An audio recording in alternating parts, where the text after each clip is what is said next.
तो अगर देश की सबसे प्रतिष्ठित सेवा में जाने का सपना है तो ये खबर आपके लिए ही है।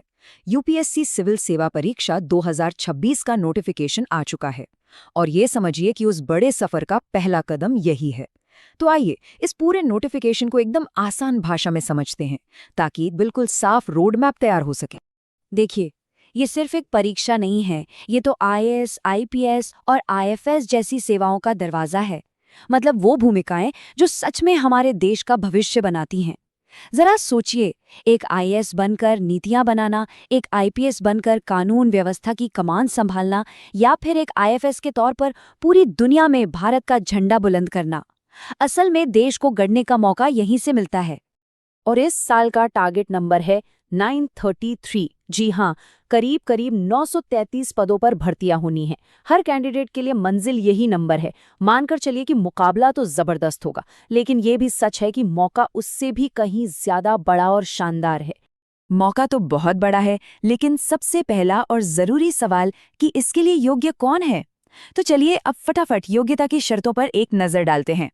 ये वो नियम है जिनमें कोई भी ढील नहीं दी जा सकती, इन्हें पूरा करना ही होगा। तो सबसे पहली और सबसे बुनियादी शर्त राष्ट्रीयता।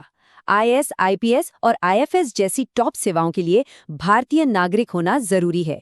दूसरी शर्त है पढ़ाई, मतलब किसी भी मान्यता प्राप्त यूनिवर्सिटी से ग्रेजुएशन की डिग्री होनी चाहिए। और हाँ, एक अच्छी बात यह है कि जो स्टूडेंट्स अपने फाइनल ईयर में हैं, वो भी इस परीक्षा में बैठ सकते हैं। अब बात करते हैं उम्र की। हिसाब सीधा सा है। 1 अगस्त 2026 को उम्र 21 से 32 साल के बीच होनी चाहिए।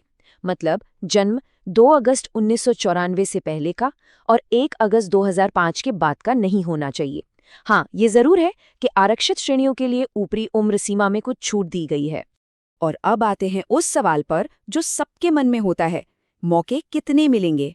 तो देखिए, जनरल कैटेगरी के लिए 6 अटेम्प्ट्स हैं, ओबीसी के लिए 9 और एससी, एसटी उम्मीदवारों के लिए उम्र सीमा के अंदर अटेम्प्ट्स की कोई लिमिट नहीं है। ठीक है, तो अगर योग्यता की सारी शर्तें पूरी हो रही हैं तो अगला कदम है फॉर्म भरना।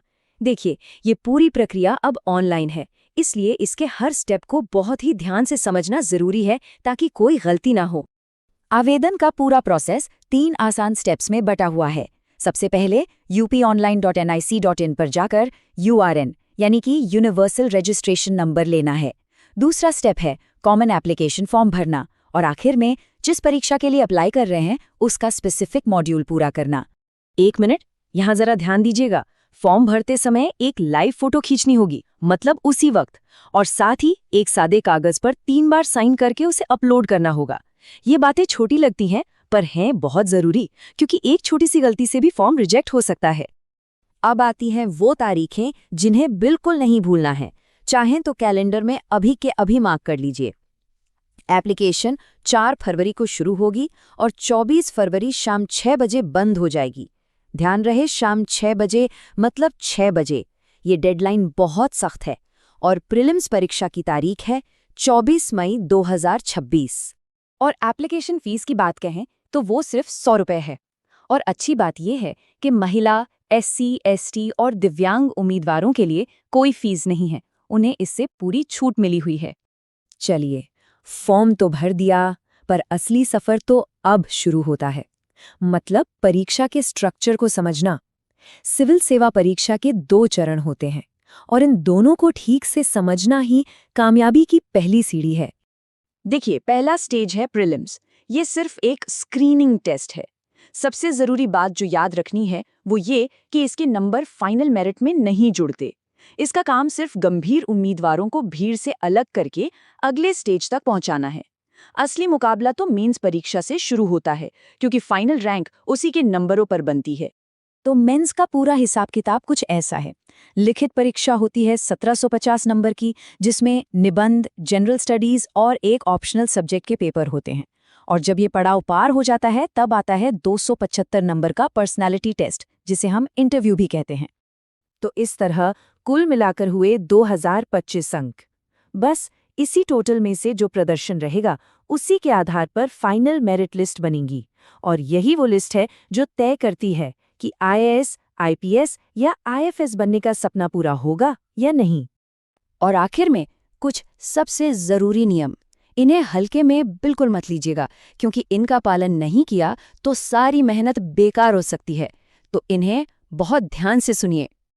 नियम नंबर 1 और सबसे सख्त नियम, एग्जाम हॉल के अंदर कोई भी इलेक्ट्रॉनिक गैजेट अलाउड नहीं है, यहाँ तक कि अगर फ़ोन स्विच ऑफ भी है तो भी नहीं। दूसरा, टाइम पर पहुंचना। एग्जाम सेंटर पर कम से कम 30 मिनट पहले पहुंचना ही पहुंचना है। और हाँ, प्रीलिम्स की नेगेटिव मार्किंग को तो बिल्कुल नहीं भूलना है। हर गलत जवाब पर 1/3 नंबर कट जाएंगे। इन नियमों को याद रखना उतना ही ज़रूरी है जितना कि पूरा सिलेबस। तो ये थी यूपीएससी सिविल सेवा परीक्षा 2026 के नोटिफिकेशन की पूरी कहानी, एकदम पॉइंट टू पॉइंट। अब जब पूरा रोड मैप सामने है तो सवाल बस एक ही बचता है, क्या देश की इस सबसे प्रतिष्ठित सेवा में शामिल होने के इस लंबे सफर का पहला कदम उठाने के लिए तैयारी शुरू की जाए?